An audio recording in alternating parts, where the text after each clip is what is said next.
Buenos días y bienvenidos a la tercera sesión de Impuestos sobre Sociedades. En esta tercera sesión vamos a tratar los arrendamientos financieros, los contratos de leasing. He invitado a algunos de vosotros que demos alguna pequeña explicación sobre ellos. Vamos a tratar las provisiones, las pérdidas por deterioro. Vamos a tratar los gastos no deducibles, los gastos financieros y vamos a tratar las operaciones a valor de mercado de los artículos 17 y 18 de la ley. Si bien, respecto del artículo 18, pues haremos una grabará un vídeo que os colgaré en el campus para que podáis desarrollarlo, dado que es una parte de las más complejas. En relación con el arrendamiento financiero, el artículo 106, en especial de arrendamiento financiero, implica una serie de requisitos para poderse aplicarse este régimen. Este régimen, que también se estudiará cuando estudiéis las empresas de reducida dimensión, para poder aplicar las ventajas fiscales que veremos a continuación, debe cumplirse la primera condición que haya un contrato suscrito con entidades de crédito o establecimientos financieros de crédito autorizados. Por lo tanto, solamente cuando se haya realizado con una entidad financiera va a poder aplicarse este régimen, no cuando se trate de operaciones de arrendamiento operativo o que se realicen con los productores. La duración mínima del contrato no puede ser inferior a 2 años ni de 10 años para bienes inmuebles. Las cuotas deben aparecer de forma separada el coste de recuperación en relación con la carga financiera. También debe distinguirse la opción de compra y la parte de recuperación del coste del bien ha de ser creciente o constante. Por lo tanto, el capital recuperado ha de ser creciente o constante. Bajo estas premisas, las ventajas fiscales que vamos a tener son las siguientes. En primer lugar, vamos a tener una ventaja fiscal que es la posibilidad de deducir la carga financiera. La carga financiera se va a deducir totalmente, tanto contable como fiscalmente, y por lo tanto no habrá ajustes respecto a la carga financiera. Y respecto a la deducibilidad del coste del capital, la recuperación del coste del bien, va a ser deducible el importe de la recuperación del coste del bien con el límite del doble del coeficiente máximo según tablas. De tal manera que lo que se va a producir es la menor entre dos cantidades, satisfechas, el coste de recuperación del bien o el doble del coeficiente máximo según tablas va a poder deducirse en el periodo. Y el resto lo aplicaremos mediante el régimen. En el caso de que se trate de bienes no amortizables, terrenos, solares, solo será deducible una de las partes, que es la parte correspondiente al coste amortizable. Por lo tanto, si se trata de un solar o un terreno, nada podrá deducirse contablemente, nada podrá deducirse fiscalmente. Solamente se podrá deducir en aquellos supuestos que los bienes sean amortizables.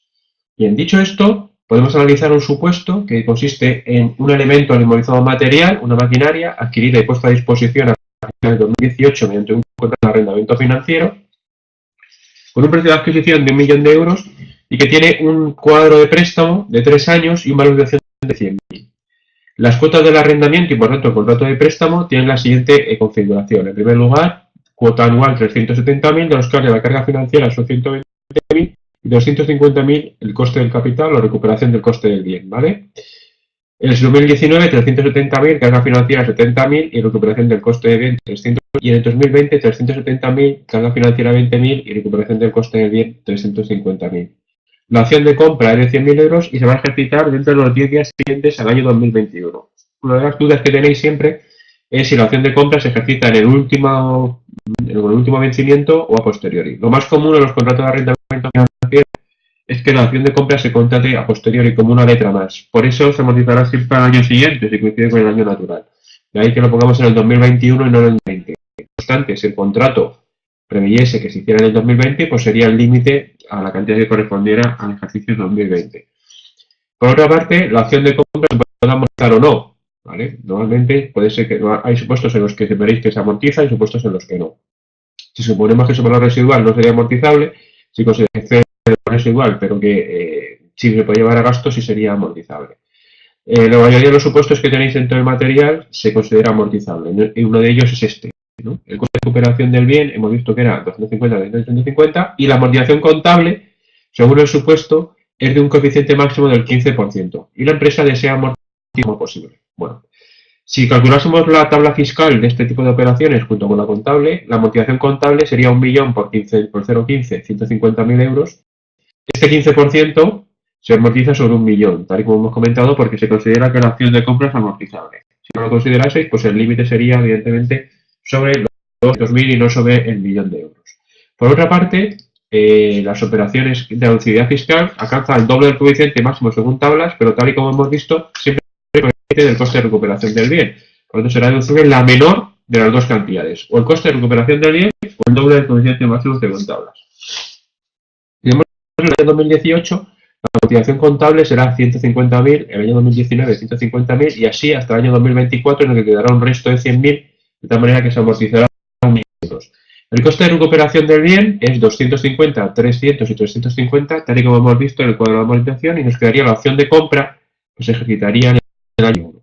El límite fiscal es 2 por el coeficiente máximo según tablas, 300.000, 300.000, 300.000. Y ahora tenemos que determinar cuál es el gasto deducible fiscalmente. El gasto deducible fiscalmente es la menos cantidades, el coste de recuperación del bien o el doble del coeficiente máximo según tablas. En este caso opera el límite del coste de recuperación del bien y por tanto el gasto fiscal serían 50.000, por tanto habría una diferencia temporaria de menos 100.000. En el año 2019 el coste de recuperación del bien son 300, el límite fiscal son 300, el gasto fiscal serán 300, el gasto contable ha sido 150.000, habrá una diferencia temporaria de 150.000. En el año 2020 la amortización contable sigue siendo 150.000, el coste de recuperación son 350.000, el límite es 2 por el coeficiente 300.000 y el gasto fiscal máximo al operar el límite de la menor de dos cantidades serían 300.000. ¿Qué ocurre? La empresa ha satisfecho 350.000, pero solamente se le ha permitido deducir fiscalmente 300.000. Esa diferencia del coste de recuperación del bien y la cantidad deducida se denomina exceso. Ese exceso va a ser deducible en los siguientes periodos con los mismos límites que acabamos de determinar. Por tanto, en el año 2020 el gasto es 150.000, el gasto fiscal es 300.000 al operar el límite y se genera un exceso de 50.000 que será deducible en ejercicios futuros. Gasto contable 150, gasto fiscal 300, una diferencia temporaria de menos 150.000 euros. ¿Qué ocurre en el 2021? En el 2021 el gasto contable sigue siendo 150.000, el coste de recuperación de 1.000 y el límite sigue siendo 300.000. En principio, el límite serían 100.000, pero como quedan excesos pendientes de amortizar, los puedo utilizar, dado que no superan el coeficiente máximo según tablas. Por lo tanto, en este caso, me podré deducir 100.000, que es la menor cantidad, más los excesos no deducidos en los ejercicios anteriores, que no estudian de 300.000 euros. Pues puedo deducir 150.000 en este periodo. 150 de gasto contable, 150 de gasto fiscal, pues como podemos observar, no hay diferencias entre contabilidad y fiscalidad y por tanto no habrá ajustes. A partir del año 2022, lo que se va a producir es que contablemente no está amortizado, tendremos un gasto de 150.000 y fiscalmente el gasto fiscal es cero, por lo tanto empieza a revertir la diferencia temporaria. Más 150.000 en el año 2022, más 150.000 en el 2023 y más 150.000 en el año, más 100.000, perdón, que es lo que me he quedado aquí pendiente, en el año 2024. Por lo tanto, vemos que ha revertido las diferencias que había temporarias en este contrato de arrendamiento. Como consecuencia de todo esto, ¿cuál es la del leasing? La ventaja fiscal del leasing es que además de deducir los gastos financieros, al igual que ocurre con otro tipo de contratos, me permite acelerar la amortización, de tal manera que hago un diferimiento de la amortización. No supone menor tributación, sino que supone un diferimiento en la forma de hacerlo. Y si eso lo consideramos desde un punto de vista financiero, pues evidentemente tiene una financiera muy interesante que es poder llevar a gasto mucho más rápido un determinado activo. Fijaros que para amortizar este activo necesitaría 6 años, si lo hubiera hecho, mientras que fiscalmente yo lo tenía amortizado al final del tercer año. Esa ventaja fiscal es lo que me permite o lo que hace atractivo ese tipo de contratos de arrendamiento financiero. Los elementos usados, el segundo de los últimos de los elementos que nos queda por ver en materia de amortizaciones, la norma establece en su reglamento la posibilidad de que los bienes usados pues se puedan amortizar al doble del coeficiente máximo según tabla sobre el nuevo precio original, sobre el nuevo precio de adquisición. Pero establece dos límites. En primer lugar, respecto a los bienes usados, tenemos que tener en cuenta que si conocemos el precio originario, deberemos seguir o podemos seguir, porque es una opción. Tenéis que tener claro que es una opción. El contribuyente la sociedad puede optar a coger el régimen de bienes usados o cogerse al régimen general. Si conocemos el precio de adquisición usado, en ese caso me va a permitir amortizar a un coeficiente diferente de que si tengo el precio originario. Si tengo el precio originario, continuaré amortizando al coeficiente máximo según tablas. Por lo tanto, si conozco el precio originario, cuánto costó en su origen este bien, yo lo amortizaré según un coeficiente según tablas al 15%. 80.000 por el 15%, 12.000. Esto tenemos un precio de adquisición usado de 50.000, tenemos un precio de adquisición originario de 80.000.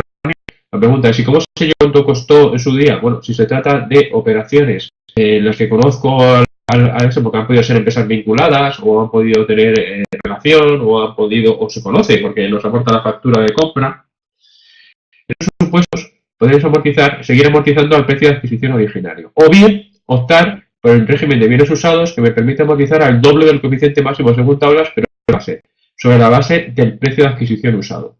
Por lo tanto, en este caso que tengo un precio de adquisición usado de 50.000, un precio originario de 80.000 y una amortización del 15%, si utilizo el sistema de adquisición de bienes usados, puedo amortizar a 50.000 por el 15% por 2, 15.000 unidades. Si quiero utilizar o deseo utilizar la amortización de adquisición del coste originario, podré amortizar 80.000 por el 15%, 12.000 unidades. Por tanto, ojo, porque como consecuencia de esa operación, decidir si quiero amortizar más o quiero amortizar menos.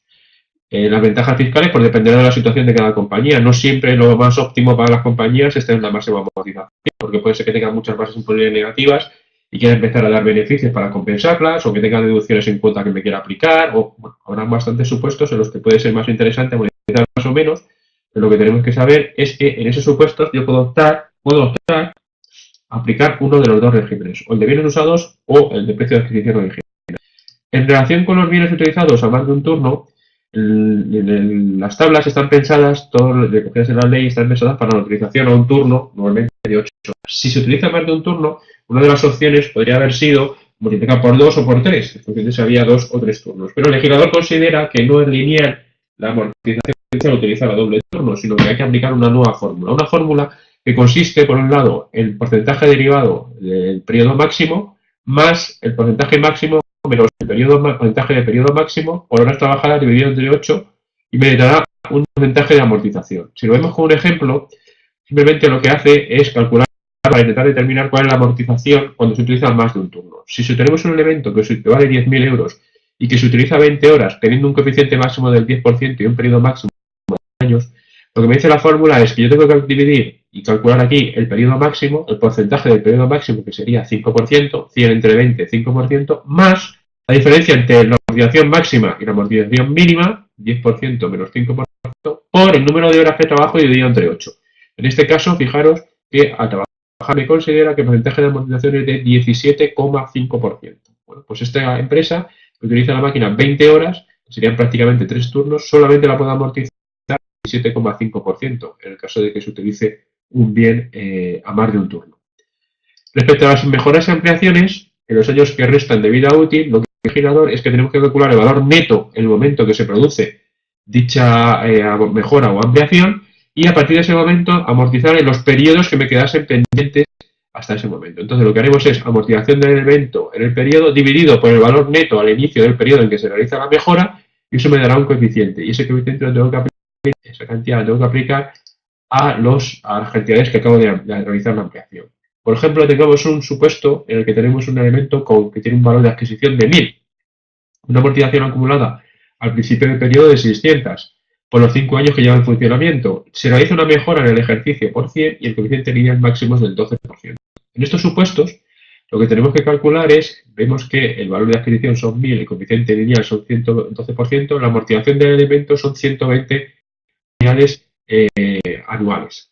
Bien, la mejora, pues lo que tenemos que aplicar a esa mejora la tenemos que amortizar, como si dijéramos, en los periodos de vida que me quedan hasta finalizar la amortización inicial. Y esa se calcula conforme a las fórmulas que acabamos de ver. En primer lugar pongo el importe de la mejora, luego la multiplico por un coeficiente que es el dividir en la amortización del periodo por la amortización, por el valor neto contable en el momento en que se realiza la mejora. Por lo tanto, 120 por el valor neto contable en el momento que se realiza la mejora, que son 1.600, 400, me da que la mejora se amortiza a 30 unidades. Por tanto, la amortización de ese elemento, ¿vale?, determina que yo calculo en el n más 3 que el elemento valdrá 1.000 menos 960 igual a 40 y la mejora 100 por 40 dividido entre 400 igual a 10.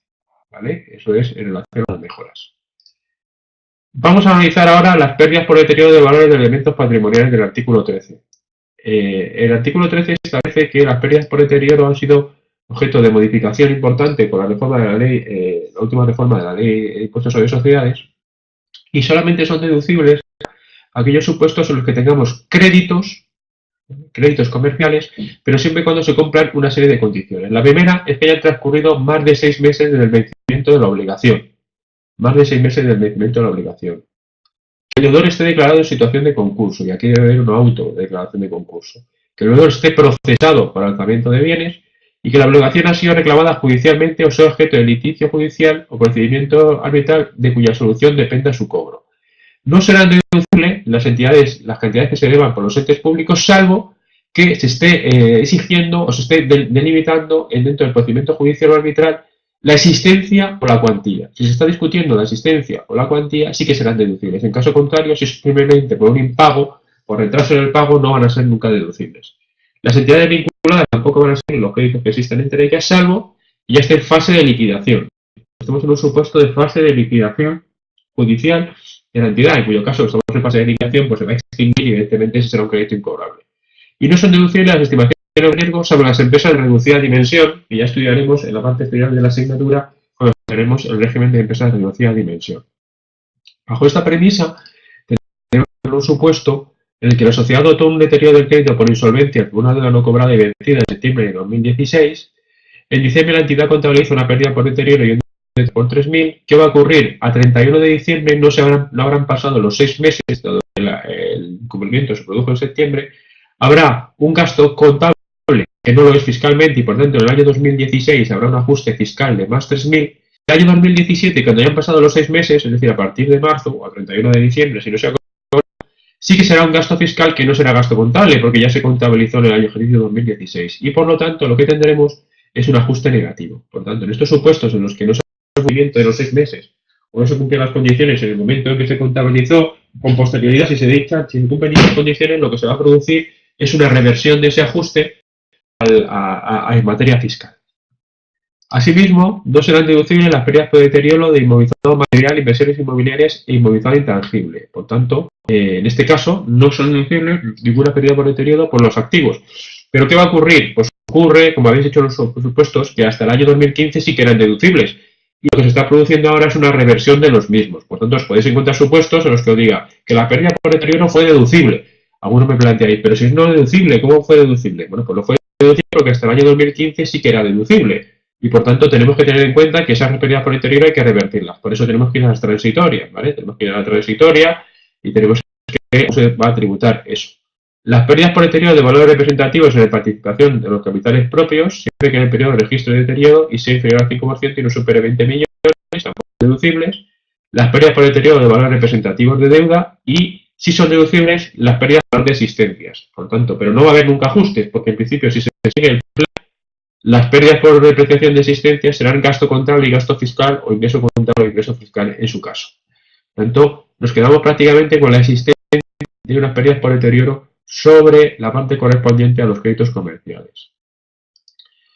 Las pérdidas por deterioro serán deducibles cuando se trata de ser elementos no amortizables. El artículo 20 dice que las pérdidas por deterioro van a ser deducibles y por lo tanto van a revertir respecto a la operación que acabamos de hacer en aquellos supuestos en los que se transmite un activo. Si se da de abajo se transmite un activo, pues hay que ese momento de aflorar todo el valor que tenía dentro de la empresa. Por tanto, en las pérdidas anteriores que no han sido deducibles en su momento, pueden ser deducibles de conformidad con el artículo 20 cuando se produzca la transmisión de elementos no amortizables o en aquellos supuestos en los que se dé de baja definitivamente ese activo. Y tratándose de elementos amortizables, invirtiendo en la medida en que esos activos se van amortizando. ¿Por qué? Porque el valor contable y el valor fiscal va a diferir. Hasta este momento, hasta esta parte de la asignatura, lo que hemos estudiado es que el valor de adquisición contable y el valor de adquisición fiscal coincidían.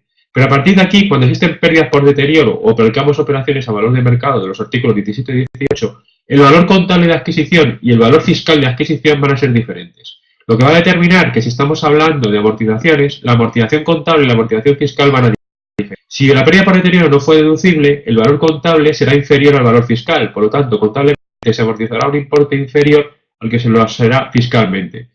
En esos, lo que se va a producir es, conforme establece el artículo 20, es la forma de poder revertir esas pérdidas por deterioro. Si yo tengo un activo que contablemente, porque tengo una pérdida por deterioro, costaba 1.000, una pérdida por deterioro de 200, y lo tengo amortizando al 10%, yo amortizaré 80 cada ejercicio. 100 menos 200, 80 cada ejercicio. ¿Y qué ocurre? Que como esa pérdida por deterioro no ha sido deducible, yo amortizaré sobre 1.000, porque mi valor fiscal seguirá siendo sobre 1.000.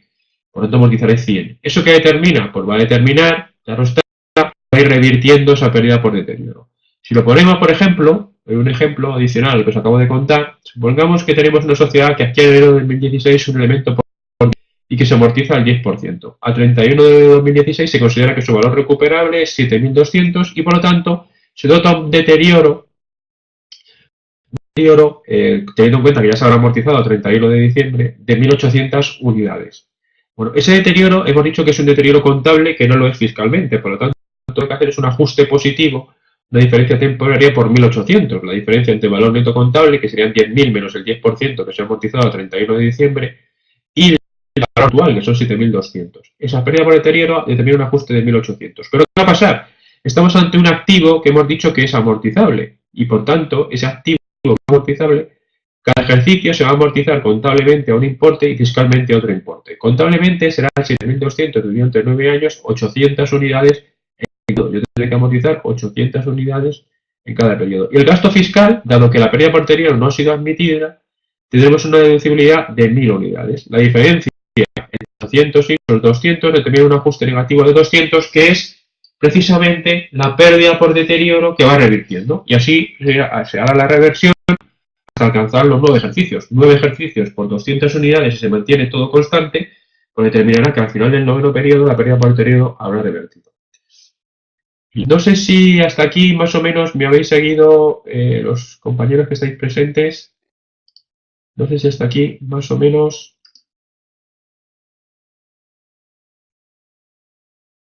No sé si tenéis alguna duda, algún tema o cuestión.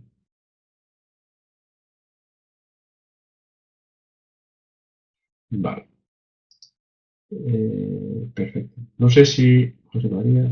Sí, si tienes alguna cosa, José María, que tengas dudas. De todas maneras, recuerda, José María, que os daré el PowerPoint y os daré la presentación, ¿vale? Que quedará colgada en el campus.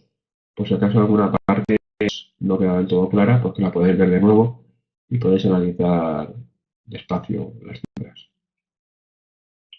Bien, pues si os parece, vamos a continuar un poquito más y vamos a continuar ahora con aquellas operaciones que, bueno, pues que...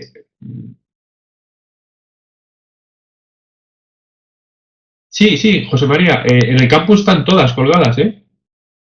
En el campus tienes ya todas las presentes, de todas las... Estas están colgadas en el campus.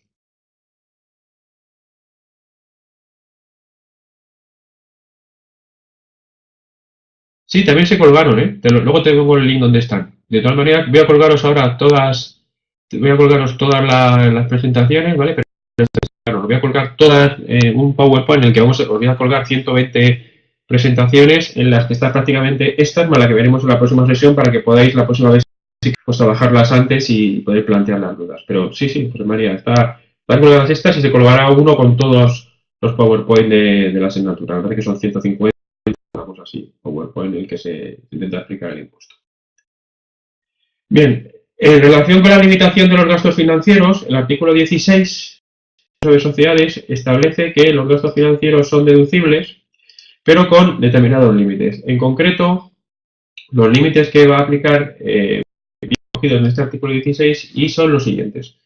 Los gastos financieros netos serán deducibles con el límite de la mayor de las dos siguientes cantidades. El 30% del beneficio operativo y 1.000.000 de euros anuales cuando la entidad tuviera un periodo impositivo de duración inferior al año, será el importe proporcional de determinar el periodo impositivo por ese 1.000.000.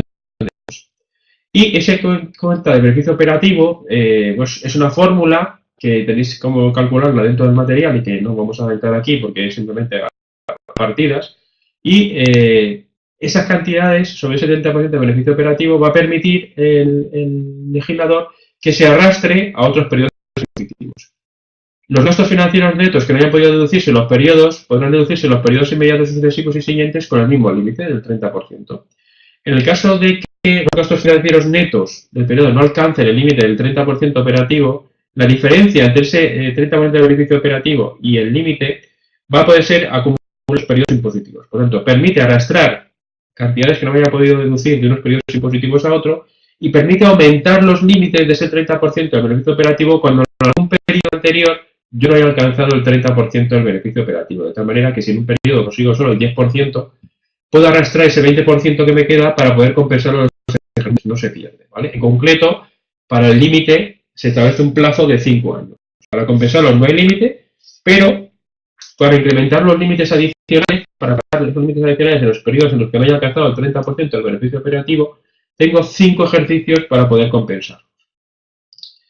En relación con el beneficio operativo, sin entrar en mucho detalle, os he dicho que hay una fórmula, será el resultado de explotación de la cuenta de pérdidas y ganancias menos las amortizaciones del inmovilizado, menos la imputación por subvenciones del inmovilizador no financiero, menos el deterioro y resultado por enajenaciones del inmovilizado, más ingresos financieros, participaciones del grupo, excepto, ¿vale? Todo el artículo 21, tanto ingresos financieros o participaciones en las que se tenga al menos el 25% o más de 20 millones de euros, por lo tanto se hayan beneficiado del artículo 21, excepto participaciones adquiridas con deudas cuyos gastos financieros no fueron deducibles conforme al 15H, ¿vale? Aquellos que el 15H no me permitió hacerlo, porque ya previamente el legislador no me permitió deducir los gastos financieros, podrán ampliarse. Vamos a ver un ejemplo. La entidad, con un beneficio operativo de 100 millones de euros, tiene unos gastos financieros en el año 0 de 60, en el año 1 de 40, en el año 2 de 20 millones. Deducibles anualmente, el límite del 30% del beneficio operativo serían 30. ¿Qué ocurre? En el año 0 yo tengo 60 millones, me puedo deducir 30 y me quedan pendientes 30 que lo podré aplicar en los siguientes ejercicios. En el año 1 yo tengo 40, me podré deducir 30 y me quedan 10 a deducir en los siguientes ejercicios de este año 1 y 30 del año 0. Y en el año 2 tengo 20. ¿Qué pasa? Como es inferior al 30% del beneficio operativo, puedo compensar de los ejercicios anteriores. En este año 10 del ejercicio 0. Y así sucesivamente. Además, en este caso, podría, al no alcanzar el 30% del beneficio operativo en el año 3, incrementar mi límite del 30% en estos 10 millones que no he aplicado en este ejercicio.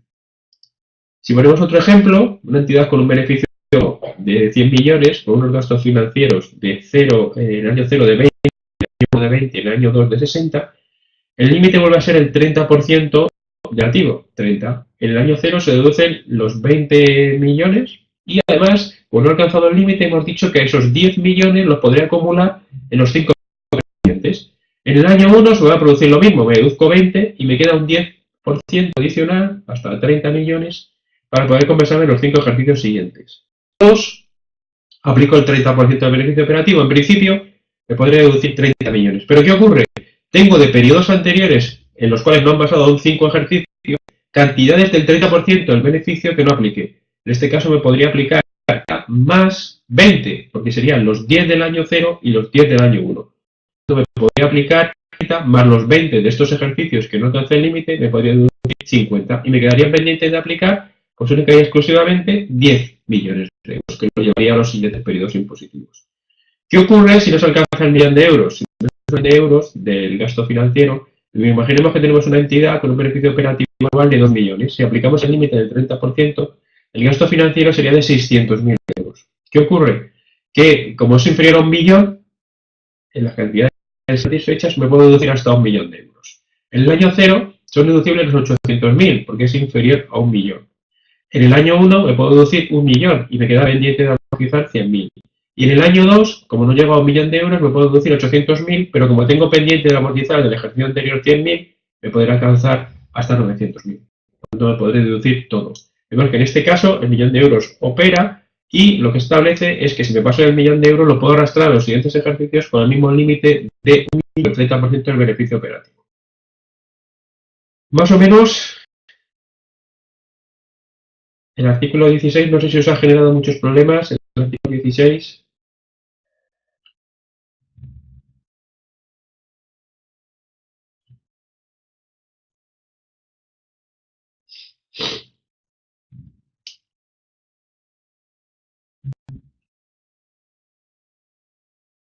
Vale, Miriam, veo que lo tienes entendido. Ahí tenéis muchos ejercicios. Este apartado es importante, ¿eh? Normalmente en el examen, ustedes, algunas de las preguntas, siempre planteamos algo del tema de los gastos financieros. Por tanto, es importante que lo tengáis claro, porque siempre lo planteamos en el examen. No sé si en todos los exámenes, porque como son diferentes, pero en alguno de los supuestos siempre caerá algo del tema de los gastos financieros. En cuanto a las reglas de valoración, vamos a entrar ya en el artículo 17. Vamos a ver el artículo 17, aunque luego ya os comenté que pondré un ejemplo práctico, que haré un vídeo con un ejemplo práctico 17 en el que, bueno, intentaremos entrar un poquito más en detalle. Bien, la regla de valoración del artículo 17 hemos estado viendo hasta ahora, ya como hemos planteado, que normalmente la valoración y el valor de los activos a los efectos de contables coincidían. Ya hemos visto un supuesto, hace un momentito, en el que es posible que ya que el valor contable y el valor fiscal difirieran. Y era el caso de las pérdidas por deterioro, en el que a partir de ese momento, pues el valor neto contable y el valor neto fiscal van a diferir y va a suponer diferentes ajustes en materia de amortización.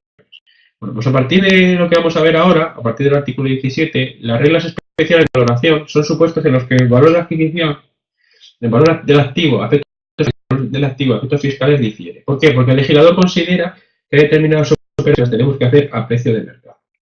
En primer lugar, vamos a ver la valoración de los elementos patrimoniales, luego vamos a ver las operaciones vinculadas y luego vamos a ver otras reglas de valoración. En relación con el artículo 17 de la valoración de los elementos patrimoniales, hay determinadas operaciones en las que el legislador considera que esas operaciones se tienen que hacer a valor de mercado. En concreto, la regla general, que es el precio de adquisición o coste de producción, y que la operación es el valor original por el criterio de valor razonable, no tendrán efectos en tanto no se imputen en una cuenta de pérdidas y ganancias. Por tanto, la regla del criterio de contabilidad se mantiene en fiscalidad, el criterio general. Pero, en materia de fiscalidad, existen dos supuestos en los que se va a modificar esto. La primera es la regla especial para revalorizaciones contables. En principio, cuando hay una revalorización contable, no se integra la base imponible, salvo que la propia norma de actualización de balances establezca que sí se haga. La última que hubo, pues puso un peaje de un 5%, permitió actualizar los activos, pero se tenía que tributar por un 5% de ellos. Si no se aplica el peaje, si no se aplica la actualización de activos, no supone una mayor valoración de los activos. De tal manera que podemos entender que en contabilidad valen más de lo que valen en fiscalidad, porque contablemente se habrán actualizado, pero fiscalmente, si no se ha pagado un peaje por ellas, pues se seguirán manteniendo su valor original. El segundo supuesto es operaciones que el legislador considera que siempre deben hacerse a valor de mercado. La primera de ellas, la de aumento del capital o fondos propios por compensación de créditos que se valoran fiscalmente por el punto de vista mercantil con independencia de cuál sea su valoración contable. Por lo tanto, el aumento del capital y los fondos propios tenemos que ir a la regla mercantil, que será valor de mercado, con independencia de cómo se haya eso llevado a contabilidad. En este sentido, artículo 17, tenéis que distinguir dos apartados. Los primeros apartados, que van en las 4 primeras letras, que serían los elementos transmitidos al título lucrativo, los transmitidos a los socios por beneficios, las aportaciones a entidades y los valores recibidos por ellos, se van a valorar conforme establece el legislador, ¿vale?, por una ecuación en que consiste esencialmente en considerar que la entidad transmitente integra en la base imponible con independencia de lo que haya hecho en contabilidad la diferencia entre el valor de mercado y el valor fiscal del elemento entregado. Por tanto, cuando yo hago una operación de dar una donación, de socios distribuyan una retribución en especie o se aporten a las entidades valores o participaciones, esas operaciones fiscalmente se tienen que valorar a precio de mercado, por diferencia entre el valor contable y el valor de mercado de esa participación o de ese activo. Y la entidad adquirente se tiene que valorar en todo caso a precio de mercado. Si lo vemos como un ejemplo, una sociedad dona a la sociedad B un terreno con un valor contable de 900.000 y un valor de mercado de 1.100.000. En la contabilidad A refleja una pérdida de 900.000 y B registra un activo por 1.100.000 pero no computa beneficio. Esto ha sido como se ha contabilizado la operación. A ha dado la pérdida, ha dado una pérdida por 900.000 que era el valor neto que tenía contable y B lo ha reflejado como un activo no ha considerado ningún tipo de operación de carácter de ingreso dentro de su contabilidad. La contabilidad ha recogido así la operación, pero fiscalmente el artículo 17 establece que la entidad donante debe haber una diferencia, un ajuste positivo por la diferencia entre el valor de mercado del elemento entregado y el valor contable. El valor de mercado del elemento, si nos fijamos, es de 1.100.000 y el valor contable son 900.000. Por tanto, hay un beneficio fiscal de 200.000 y por tanto habrá un ajuste de 200.000. Pero es que además esos 900.000 euros, al ser una pérdida contable que se produce por un donante de una liberalidad, tampoco son deducibles. Por lo tanto, la sociedad que transmite va a hacer un ajuste. Por la liberalidad, esa pérdida de 900.000 euros no reducible por el artículo 15, ajuste positivo de 900.000, y además por aplicación del mercado, artículo 17, por diferencia entre el valor de mercado del elemento entregado y su valor contable, 1.100.000 menos 900.000, por esos 200.000 habrá un ajuste positivo por valorar la operación a precio de mercado. La sociedad B, que es la que recibe, tiene un resultado contable de 0, según nos ha dicho el supuesto, porque tendría que tener un resultado positivo entre el valor de mercado del elemento recibido, 1.100.000, y por tanto habrá un beneficio, un ajuste fiscal positivo de 1.100.000. Por tanto, esta operación fiscalmente se tiene que contabilizar así. Para el que lo dona hay una pérdida contable que no es deducible, ajuste positivo de 900.000, y hay un beneficio fiscal que no se ha contabilizado de 200.000 por aplicación del artículo 17. Y para el que lo recibe hay un beneficio de 1.100.000. En función de cómo se haya contabilizado, pues los ajustes serán de 1.100.000, de 900.000 o de 200.000. En el caso que nos han planteado, la pérdida contable estaba registrada, hay que hacer un ajuste positivo de 900, no se había contabilizado ningún beneficio, hay que hacer un ajuste positivo de 200, y además la entidad que lo recibe no había contabilizado ningún tipo de ingreso. El beneficio es de 1.100.000 que debe ser contabilizado. Por lo tanto, en el supuesto, en la realidad económica, tendremos que ver cómo se ha contabilizado la operación. Si la operación no se ha contabilizado de la forma que indicamos aquí, con un beneficio de 1.100.000 para la entidad que lo transmite y un beneficio de 1.100.000 para la entidad que lo recibe, deberemos hacer los ajustes oportunos. Si la contabilidad recoge la operación tal y como la hemos descrito aquí, pues evidentemente no habrá ningún tipo de ajuste. Por lo tanto, los ajustes son estos siempre y cuando se contabilicen conforme a lo que acabamos de decir. Si hay otro tipo de contabilización, tendremos que ir caso por caso a ver cómo se ha contabilizado y lo compararemos con lo que dice la regla fiscal de cómo se debió haber contabilizado. Una vez que tenemos hecho eso, pues determinamos los ajustes. Un segundo grupo de opciones son los transmitidos a los socios por reducción de capital, los transmitidos a los socios por reparto de la prima de emisión. En estos casos, el legislador dice que el transmitente deberá integrar en la base imponible la diferencia entre el valor de mercado y el valor fiscal del elemento entregado. Y el adquirente integrará en la base imponible el exceso de valor entre el valor de mercado del elemento recibido y lo entregado por él. ¿Vale? En este caso, vamos a ver, por ejemplo, una sociedad X que presenta el siguiente balance de 1.500, unos valores de 500 y una tesorería de 350. El capital es de 1.000 y la reserva es de 1.350.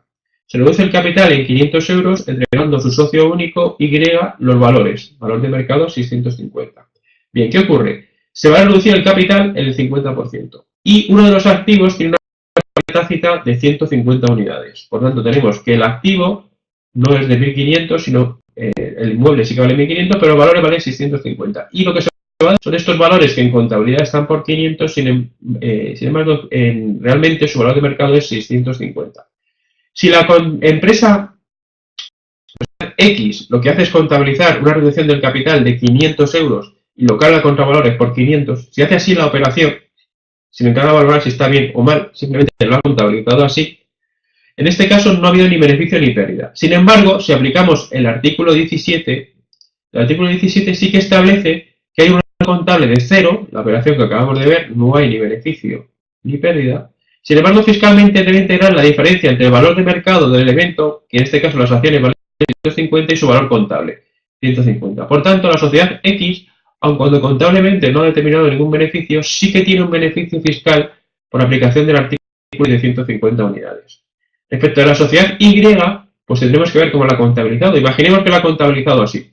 Si lo contabiliza 650 valores, valor de la operación 500 y da un beneficio contable de 150, fijaros que el beneficio fiscal, en este caso, también, ¿vale? También sería así, porque sería la diferencia del mercado 650 y el valor de la participación, ¿vale? Sería un beneficio también de 150 unidades.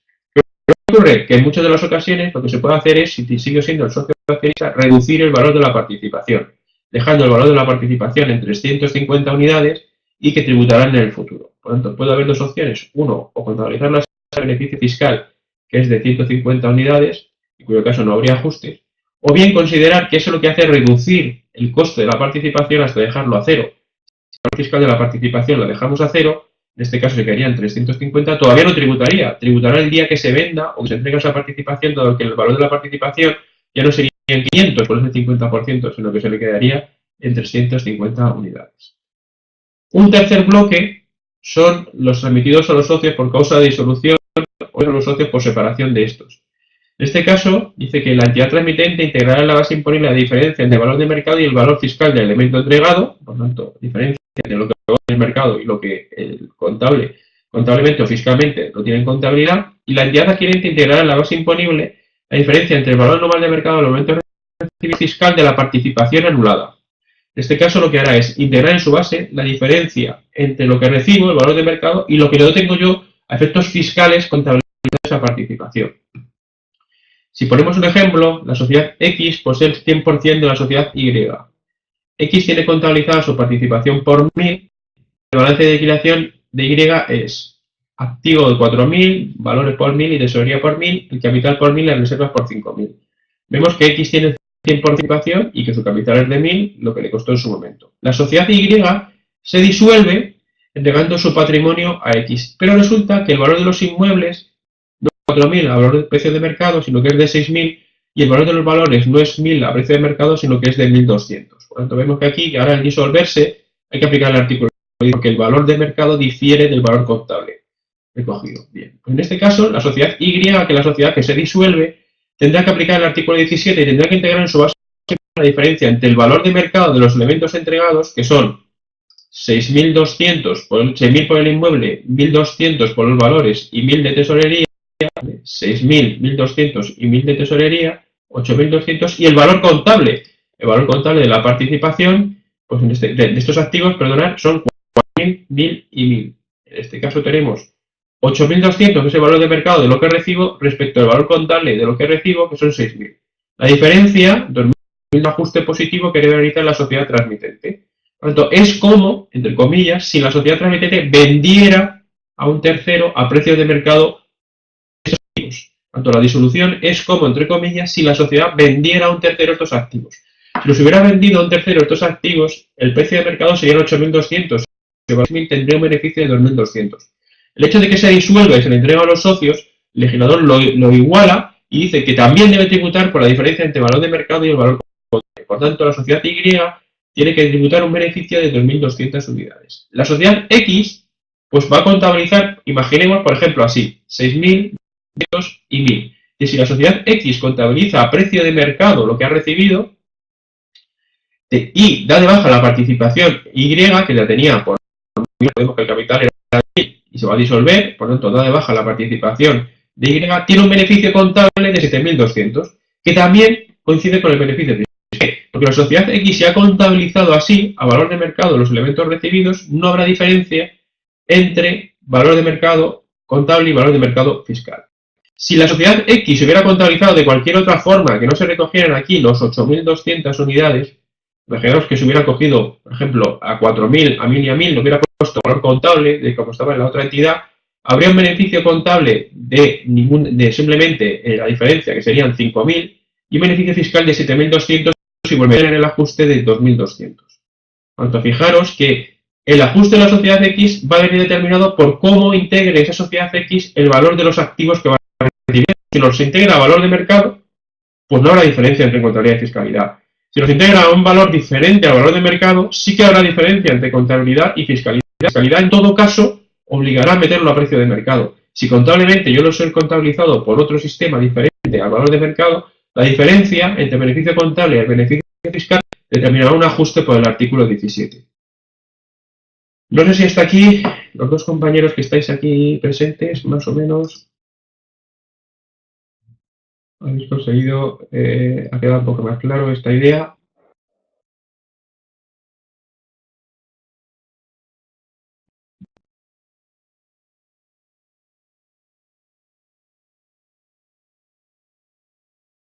Vale. Yo voy a leer más despacio cuando veamos los supuestos, porque están aquí explicados todos, y ya os digo que haremos otro supuesto adicional. El artículo 17, creo que haré un vídeo en el que se intentará pues, explicar más del artículo 17. Bien. Hay un régimen especial, que es el de tramiteo por fusión, escisión y absorción, dentro de la parte correspondiente, y que esencialmente, si se aplica este régimen, no va a haber diferencias, porque se difiere hasta un momento posterior, ¿vale? Lo estudiaréis dentro del capítulo 7, un poquito más adelante, cuando veáis los regímenes diferenciados especiales. Y en relación con este tema, me pregunta José María si en caso de diferencia habrá que contabilizarlo, ¿verdad? Pues no se le queda el impuesto. No. Solamente tú piensas que todos estos que estamos viendo, José María, son siempre ajustes extracontables. Artículo 17 son siempre ajustes extracontables. ¿Vale? Siempre son ajustes extracontables. ¿Vale? Porque la contabilidad está cerrada. Tú el 31 de diciembre habrás cerrado tu contabilidad y por tanto habrás generado un ajuste intracontable. ¿Vale? Además, que son diferencias permanentes, es decir, estamos hablando de una fusión o de disolución, la diferencia es total, es decir, no va a poder revertir porque se está disolviendo la entidad y el valor que te vas a asignar es el que te va a corresponder. En el pasivo ¿vale? Si existiera una valoración diferente, ¿vale? Minian, pues claro que habría que hacer los ajustes, ¿vale? Si tuviera, por ejemplo, proveedor y la diferencia entre activo y pasivo, es decir, estuvieran contabilizados de forma diferente, lo que pasa es que normalmente los pasivos sí que se recogen al valor de realización, es decir, a lo que se debe.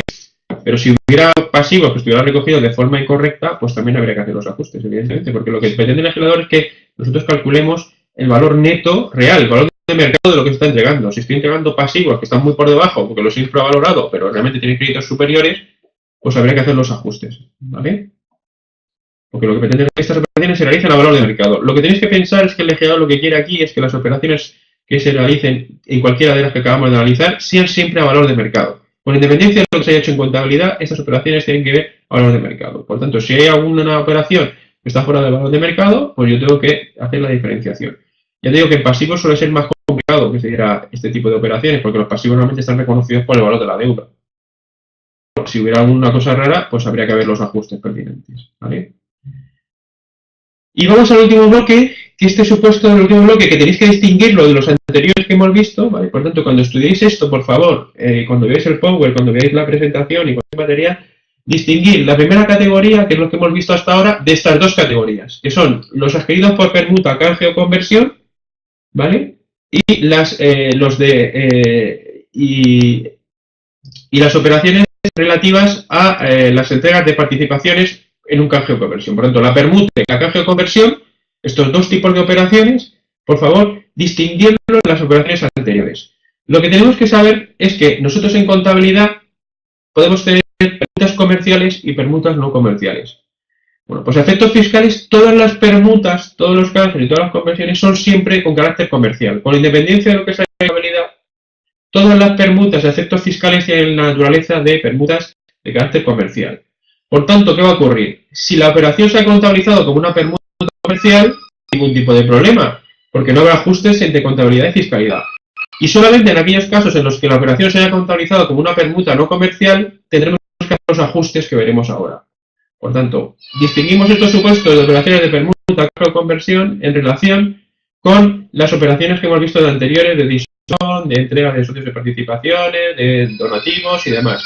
En este caso, las operaciones de permuta siempre son operaciones que van a ser determinadas por operaciones a precio de mercado. Si las realizamos a precio de mercado, las operaciones van a tener que tributar ¿por qué diferencia? Por la diferencia entre el valor de mercado del elemento recibido y el valor contable del entregado, el valor fiscal del entregado, sin la diferencia. Por tanto, la diferencia entre el valor de mercado del elemento recibido, y los que hasta ahora hablamos del valor del mercado del elemento entregado. Ahora hablamos del valor de mercado del elemento recibido y el valor fiscal del entregado.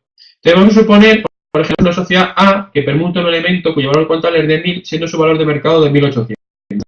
Por otro elemento cuyo valor contable es de 900 y su valor mercado de 1850. La empresa ha contabilizado una permuta de carácter no comercial. Por tanto, no ha determinado el beneficio. Lo que ha hecho es el elemento recibido por el elemento entregado por 1000. Contablemente, la empresa ha considerado que se trataba de una permuta no comercial y, por tanto, ha dado de baja un activo para dar de alta otro. Sin embargo, en el artículo 17 hemos planteado que todas las operaciones, con independencia de la consideración contable, van a ser permutas comerciales. Y en el caso de permutas comerciales, se debe integrar en la base imponible la diferencia entre el valor de mercado del elemento recibido, que en este caso era 1850, y el valor fiscal o contable, si coinciden, del elemento entregado, en este caso 1000. Por lo tanto, habrá un beneficio fiscal de 850. Fijaros que contablemente no había nada, sin embargo, yo tengo que hacer un ajuste fiscal de 850 unidades, un ajuste positivo de 850 unidades. ¿Por qué? Porque el legislador considera que esto es una permuta comercial, a efectos fiscales. ¿Qué va a pasar? Bueno, pues que a partir de este momento, y eso será lo que analizaremos en las sesiones que os colgaré el vídeo del artículo 17, a partir de este momento, el valor contable de esa participación para uno será de 1000 y el valor fiscal será de 1850. A partir de ese momento, la sociedad A tendrá contabilizado por 1000 este activo que ha recibido, sin embargo, su valor fiscal será de 1850. Si se amortiza, pues contablemente amortizará sobre 1000 y fiscalmente amortizará sobre 1850. Entonces, si por ejemplo es el 10%, amortizará contable 100, porque amortizará sobre 1000, y amortizará fiscalmente 185, porque amortizará sobre la parte que corresponda fiscalmente. En ese caso se produce o se va produciendo la reversión de estas diferencias de operaciones a valor de mercado. Y eso es lo que hemos visto antes en el artículo 20 de la Ley del Impuesto sobre Sociedades. La forma de revertir cuando se producen diferencias entre valor de mercado y valor contable es mediante activos amortizables según se va amortizando y cuando se trata de activos no amortizables cuando se vendan. Por lo tanto, ojo, porque a partir de ese momento el valor fiscal y el valor contable van a diferir y por lo tanto vamos a estar en situaciones de operaciones en las cuales pues vamos a tener que hacer siempre ajustes posteriores. Vamos a tener que realizar siempre ajustes posteriores. Bien, en relación con las operaciones vinculadas, tenemos que analizar pues, varias cuestiones. La primera cuestión que tenemos que analizar es pues que las operaciones vinculadas se van a producir entre determinados sujetos pasivos.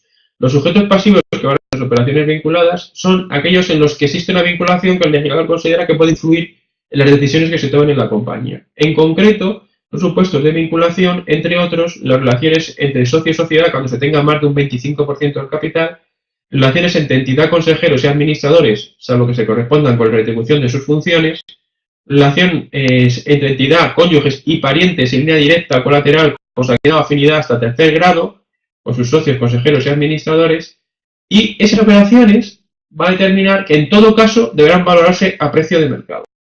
En todo caso no cabe ningún tipo de interpretación.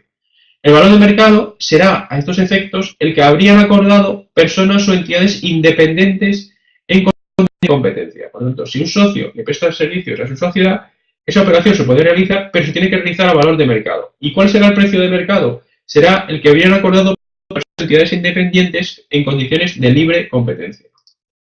Por otra parte, lo que se va a producir es un ajuste extracontable, ¿vale? Por lo tanto, fuera de contabilidad. Cuando el valor razonable no coincida con el valor de mercado, es decir, lo que esté recogido en contabilidad no coincida con el valor de mercado, se va a producir un ajuste extracontable.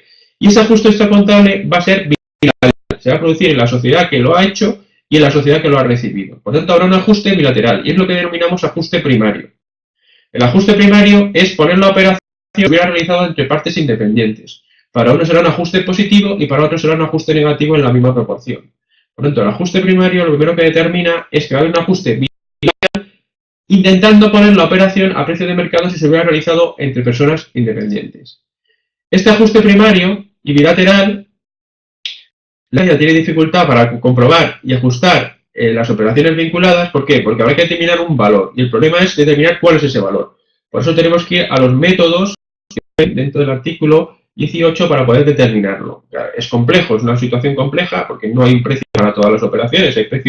Hay determinadas operaciones en las que sí que puede existir un precio, pero hay para otras en las que puede ser más complicado, ¿vale? Por eso la inspección es la que tiene que realizar estas operaciones. Solamente la pueden realizar los órganos de la inspección, no pueden realizarlo los órganos de gestión tributaria. Por lo tanto, el ajuste primario que hemos visto determina poner la operación a precios de mercado si lo hubieran realizado personas independientes y determina que sea bilateral, las que han realizado la operación.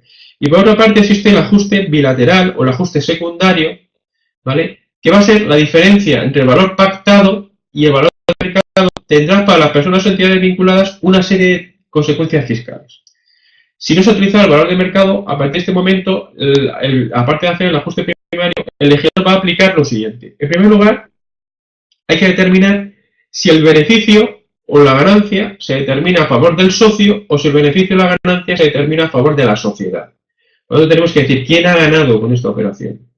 ¿Con esta operación ha ganado el socio? Bueno, pues lo que se considera para el socio que ha ganado con esta operación es una retribución de los fondos propios pagados por la entidad. Por tanto, ha cobrado un dividendo, ha cobrado una retribución de los fondos propios. ¿Qué va a pasar? Que deberá integrar en su base imponible de los fondos propios y para la entidad que ha pagado no será deducible. ¿Por qué? Porque habrá retribuido los fondos propios. El artículo 15 dice que no son deducibles la retribución de los fondos propios. Por tanto, ojo, porque si el que ha ganado es el socio, lo que ha recibido es una retribución de los fondos propios, que podrá aplicarse el artículo 21 o no, estará exento o no en función de varios parámetros. Pero además, lo que establece es que la sociedad que ha pagado esa participación, que ha pagado esas cantidades al socio, por esa operación vinculada, va a ser un ajuste que va a determinar, los tendrá que presentar en el modelo 123, tendrá que recoger esas operaciones ajustadas. El modelo 123 o no dependerá, ¿vale? Si está atención o no. Si quieres eso lo vemos más despacio, José María, porque eso tiene su aquel, ¿vale? Si quieres lo tratamos un poquito más despacio, para no contarlo aquí de forma rápida, si quieren lo vemos en otra sesión un poquito más detallado, ¿vale? Porque es un poco más complejo que declararlo sí o no, porque hay que declararlo en una casilla determinada, hay que hacer el ajuste, entonces si quieren lo vemos más. Cuando la diferencia fuese a favor de la entidad, ¿vale? Cuando la diferencia fuese a favor de la entidad, tendrá la consideración del socio o partícipe a los fondos propios. Si el beneficiario ha sido la entidad, la que se ha beneficiado de la entidad, lo que se considera es que el socio ha puesto capital, ha puesto fondos propios. Si le beneficia la entidad, estoy subiendo los fondos propios de mi entidad y por lo tanto es una aportación e incrementará el valor de mi participación. Vale, vamos a ver que esto se puede complicar cuando yo no soy el titular de las acciones, sino que soy titular solo de un porcentaje, porque si le hago una aportación a la sociedad y solo la hago yo, una parte será aportación a los fondos propios y otra parte será una donación al resto de los socios. Por tanto, un ajuste secundario que viene determinado por la diferencia a favor de la sociedad, cuando la beneficiaria de la sociedad, que en principio será una aportación a los fondos propios, que vendrá determinada, si es el 100% será una aportación a los fondos propios, si tengo una participación inferior al 100%, una parte será aportación a los fondos propios y otro será un donativo, una unidad que le regalo yo al resto de los socios y por tanto no será deducible. Vamos a intentar verlo, ¿vale? Con algún ejemplo y luego también lo tramitaremos en una sesión monográfica que haremos de operaciones. Para intentar explicarlo de forma sencilla, ¿vale? En el artículo 18 hacer una primera aproximación, sin perjuicio de lo que ya os digo que haremos en una sesión más específica. Supongamos que A, socio de B, tiene 100% de las participaciones de B y A vende un activo a B por 150 cuando el valor de mercado es de 100. Fijaros, en esta operación lo que hemos dicho es que tenemos que determinar quién es el que gana. El que gana es A, porque A, que es el socio, vende a la entidad B por encima de lo que podría haber vendido en el mercado. Por tanto, el vencedor de la operación es el socio. Bueno, pues ya tenemos mucho hecho. Lo primero que tenemos que hacer es el ajuste primario o ajuste bilateral. Si la operación se hubiera hecho, ¿vale? Si la operación se hubiera hecho entre personas no vinculadas, A tendría 50 euros menos de beneficio y B tendría 50 euros menos de gasto. ¿Vale? Si se hubiera hecho entre operaciones no vinculadas, A habría obtenido 50 euros menos de beneficio, menos de ingreso por la venta, y B tendría 50 euros menos de gasto a amortizar, o por tanto un gasto menos deducible en el futuro. Por tanto, A tendrá un ajuste negativo de 50 y B un ajuste positivo de 50. A tiene 50 menos de ingreso, B tiene 50 menos de gasto. Por tanto, ajuste negativo de 50 y B tendrá un ajuste positivo de 50. Con esa operación, lo que hemos conseguido es poner la operación ya entre entidades que hubieran sido no vinculadas. La operación se hubiera hecho a precio de mercado. Pero es que además el legislador dice que tenemos que acudir al ajuste bilateral. Y el ajuste bilateral hemos determinado que el beneficiario es el socio A. Si hemos dicho que el beneficiario A, tenemos que aplicar esta regla. Cuando la diferencia fuese a favor del socio, se considerará como retribución de los fondos propios para la entidad o como participación en los beneficios para el socio. Bueno, por esa participación para los beneficios para el socio tendrá unos ingresos de 50 unidades que vendrán como si fuera retribución de los fondos propios. Por lo tanto, tendrá unos ingresos de 50 unidades, un ajuste positivo de 50. Que además se podrá aplicar la exención del artículo 21 o no en función de si cumplen las condiciones o no. Y en segundo lugar, la sociedad B resulta que ha tenido un reparto de beneficios. ¿Y qué ocurre cuando tengo un reparto de beneficios? Porque esas cantidades no son deducibles. Por lo tanto, tendré que realizar un ajuste de más 50. Esas cantidades de reparto de beneficios para B no son deducibles, porque se trata de una retribución de los fondos propios, por lo tanto tengo que hacer un ajuste de más 50. Vamos a ver otra operación. Vamos a suponer ahora que A es socio de B y tiene el 100% de las participaciones de B. A vende un elemento por 60 cuando el valor de mercado es de 100. En casos, lo que tenemos es otra vez igual. Si la operación se hubiera hecho a valor de mercado, ¿quién ha ganado? Bueno, pues ha ganado en este caso la sociedad participada, porque ha comprado algo por 60 que en el mercado lo habría comprado por 100. Teniendo esta diferencia, que la vencedora es la entidad o la que ha salido más beneficiada ha sido la entidad participada, vamos a hacer los ajustes primarios y los ajustes secundarios. El ajuste primario hemos dicho, si no hubiera existido vinculación, A hubiera vendido por 40 unidades más caro esta unidad, por lo tanto, un ingreso de 40 unidades más, un ajuste positivo de 40 unidades más, y B tendría un gasto superior. Tendría que haber comprado esa participación y habría pagado 40 unidades más. Por tanto, tendrá un gasto, un importe negativo de menos 40. En el caso primero, por tanto, A, el ajuste inicial o ajuste primario, hay un ajuste positivo para A y un ajuste negativo para B. Con eso, la operación la hemos dejado como si no hubieran existido operaciones vinculadas. Si no hubieran existido operaciones vinculadas, estaría el precio real de la operación. Pero hay que ir al ajuste bilateral. El ajuste bilateral establece que cuando el socio, la sociedad participada es a favor de la entidad, el beneficio es a favor de la entidad, tendrá la consideración de aportación del socio o partícipe de los fondos propios y aumentará el valor de adquisición de la participación del socio. Bueno, lo que me está diciendo aquí es, la sociedad B es la beneficiada y lo que se considera es que ha aumentado sus fondos propios en 40 unidades. 40 de participación en los fondos propios. Y para B, ¿vale? Lo que tendrá, para la entidad A, perdón, lo que tendrá es que la participación suya habrá aumentado la adquisición en 40 unidades.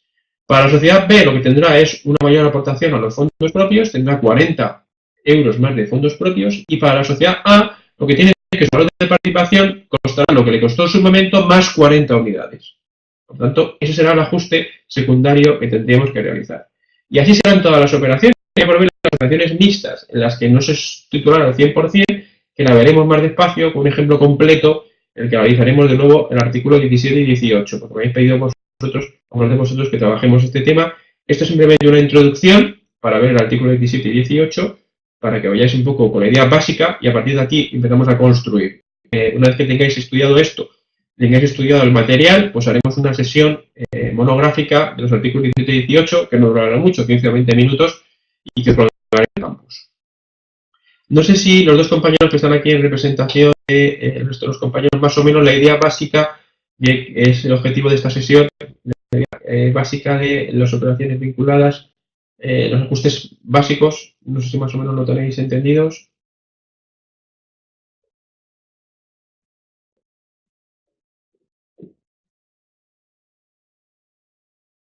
Perfecto. Vale. La idea lo considero interesante, vamos, porque voy a generar un vídeo. ¿A vosotros os parece interesante que hagamos un supuesto más complejo en el que se explique más detalladamente esto del artículo 17 y 18? 17 no explica, pero bueno, el 18 sí que tiene más que explicar. ¿Os parece interesante?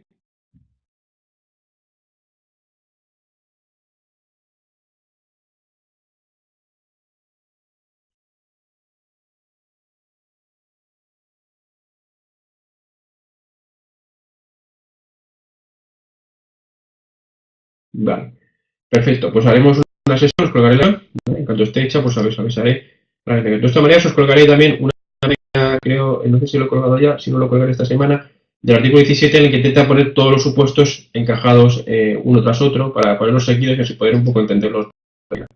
Bien, para acabar la sesión de hoy, porque ya llevamos 1 hora y 5 y si no se hace muy pesado para luego los compañeros que visionáis o vosotros mismos, vamos a hablar de los artículos 19 que establece que rentas sometidas a retención siempre se computarán por su importe íntegro, ojo, siempre debemos contabilizar por el importe íntegro, y que si se exhiben cantidades en las que está esa retención, debemos considerar que están netas de retención, porque siempre se habrá practicado la misma. Y para las entidades situadas en el extranjero que cesen en su actividad, el artículo 19 dice que el traslado de residencia al extranjero de una entidad española es como si se disolviese. Y si se disuelve, tiene que aplicar las reglas de operación de mercado que hemos visto. Por lo tanto, todas las reglas de operación de mercado que hemos visto se aplican en aquellos supuestos que el cese de actividad porque se va a desarrollar la actividad en el extranjero. En este caso, los elementos se valorarán por diferencia entre valor de mercado y su valor contable. Por lo tanto, ojo, porque este es otro supuesto que viene en el artículo 19 de operaciones a valor de mercado, que es la disolución de la entidad sin llegar a disolverse, porque se va a trasladar su domicilio al extranjero. Se tiene que hacer una operación valorando a precio de mercado la totalidad de los activos. Las operaciones con paraísos fiscales también se tienen que realizar en todo caso, ¿vale?, a valor de mercado, siempre que esto no suponga una menor tributación o diferimiento de la misma. Por tanto, valor de mercado siempre y cuando no se beneficie este tipo de operaciones, valor fiscal, aplicando ese valor de mercado. Y no se integrarán en la base imponible, tenemos que tener claro que no se integrarán en la base imponible cuando se paguen con bienes del patrimonio español. El objetivo es que determinados bienes del patrimonio histórico español que puedan tener interés cultural, tanto para el Estado como para las comunidades autónomas, se puedan pagar las deudas tributarias como consecuencia de eso. Lo habéis estudiado, que habéis estudiado el Reglamento General de Recaudación y bien. El problema que puede suponer es que si yo entrego eso al Estado, si se considera una venta, tengo que hacer a precio de mercado, me generaría una plusvalía el propio pago del impuesto. Si yo pago el impuesto con un cuadro y ese cuadro lo tengo hace 100 años, con un valor de adquisición de 100 euros y hoy vale 100 millones de euros, si hago la aportación al Estado y pago al Estado y me considera que eso es una venta, generaría una ganancia patrimonial en impuestos sobre sociedades de 999 millones de euros que tendría que pagar a su vez un impuesto. De tal manera que me generaría el pago de impuesto a su vez otro nuevo impuesto. Para evitar eso, lo que establece el legislador es que cuando se conviene del patrimonio histórico español no hay ganancia ni pérdida patrimonial. No hay ganancia ni pérdida patrimonial. Por lo tanto, es neutral. Se entenderá que se satisface el impuesto de la deuda. Por lo tanto, no genera ningún tipo de beneficio a la entidad que pague con bienes del patrimonio integrante del histórico español, ¿vale? Por lo tanto, no hay ni ganancia ni pérdida. Si pierdo, puedo asumir, puedo pagar en efectivo, no tendría la pérdida, y si tengo ganancias, no hay ganancia patrimonial, porque se supone que es para satisfacer y es en pago de deudas. Y ya con esto concluyo, que es el artículo 20. Hemos estado viendo durante todo este tiempo, hemos dicho que, ojo, porque a partir de las operaciones del artículo 17, del artículo 18, y cuando no se deduce una pérdida por deterioro, va a haber una diferencia entre el valor contable y el valor fiscal. Pues el artículo 20 es el que recoge cómo eso va a ir luego revirtiendo. El artículo 20 establece que cuando un elemento patrimonial o un servicio tengan diferente valoración contable y fiscal, la entidad adquirente de aquel integrará en su base imponible la diferencia entre ambos, ¿vale? Bien, ¿qué va a ocurrir? Pues que el artículo 20 establece que cuando se trata de activos amortizables, la diferencia que se generó en su momento irá revirtiendo según se vaya amortizando, y cuando se trata de elementos no amortizables, revertirá en el momento de la venta. Entonces, supongamos que tenemos una sociedad que permuta un bien cuyo valor es de 1.000, por otra que tiene un valor de mercado de 1.800. La sociedad B entrega a otro con su valor contable de 900 y su valor de mercado de 1.850. Un supuesto que hemos visto antes. Dijimos antes, como es una permuta, y las permutas en todo caso tienen que ser permutas comerciales, la sociedad A debe contabilizar la diferencia de mercado recibido, 1.850, y el valor contable del entregado, 1.000.